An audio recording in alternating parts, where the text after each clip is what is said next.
Сәлем достар. Бүгін сіздермен өзбектің тамағы гүл ханымды жасайық. Бұл тамақты бізге мамам жасап беретін. Ең алдымен қамырды дайындап алайық. Мен бір зуала қамыр жасадым, үлкен зуала. Оған 300 мл су, бір жұмыртқа, тұз және кішкене май құйып қамыр иледім.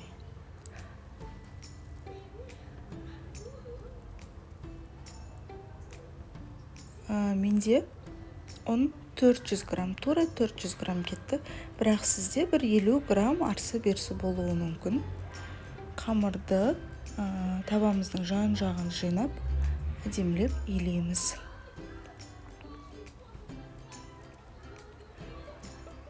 Илеп, илеу қанғанша бетін жауып қойып қоямыз. Оған дейін біз салмасын дайындаймыз.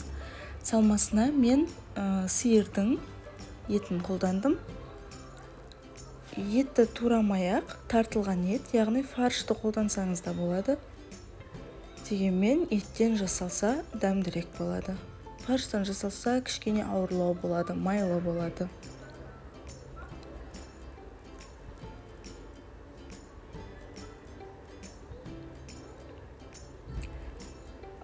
Еттен кейін пиязды турап алдым.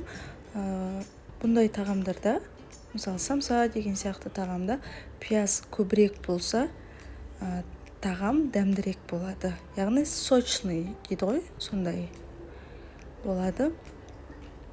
Ал егер пиязы аз болатын болса, арасындағы салмасы ортаға жиналып және кішкене зерігерлі болып қалады тағам. Пияздан кейін картоп қостым. Картопты өзіңіз білесіз, егер ұнатсаңыз көбірек қосасыз. Картопты кейбір адамдар ұнатпайды, сондықтан азырақ қосады. Тұзын, бұрышын және приправаларын қосып араластырамыз. Егер сізге ыңғайлы болса, қолмен езіп, пияздың суын шығарып, езсеңіз де араластырсаңыз да болады. Ие қанған қамырымызды жұқа етіп жайып аламыз.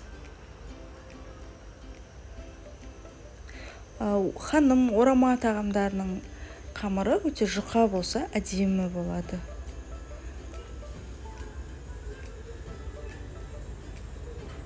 Ханым сөзі жалпы бізге осы шығыс халықтарынан келген екен.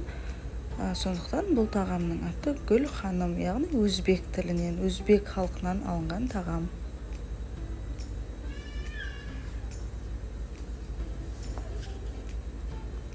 Жайып алған қамырымызды енін шамамен 9-10 сантиметр етіп кесіп шығамыз.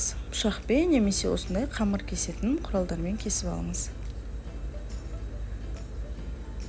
Салмасын ортасына бір келкі етіп салып шығамыз.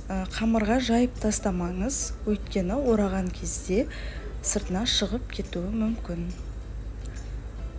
Осылай бір келкі етіп салып аламыз да, қолымызбен қамырды бір-біріне беттестіріп орап шығамыз.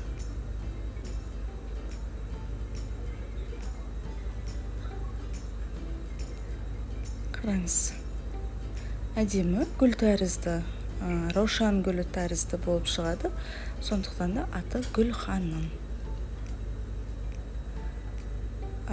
Манты қазанымызға орналастырып, қайнап тұрған суда, буыда, яғни 40-45 минуттай пісіріп алыңыз. Оған дейін подлив дайындайық.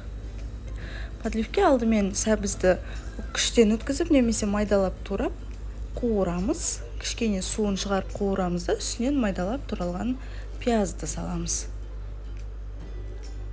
Пиязды барынша өлгенше қуырып алыңыз. Пиязды қуырып болған соң, қызанағымызды майдалап турап, үстінен тұзын, бұрышын салып араластырамыз. Қызанақтың суы осылай шығып, барлығы өлген кезде тағы 1-2 минутқа демдеп аламыз, бетін жауып. Міне бұл уақытта біздің тамағымыз да дайын болып қалды. подливты бетіне немесе жанына бөлек салып қойсаңыз да болады. Каналға тіркелуді ұмытпаңыз.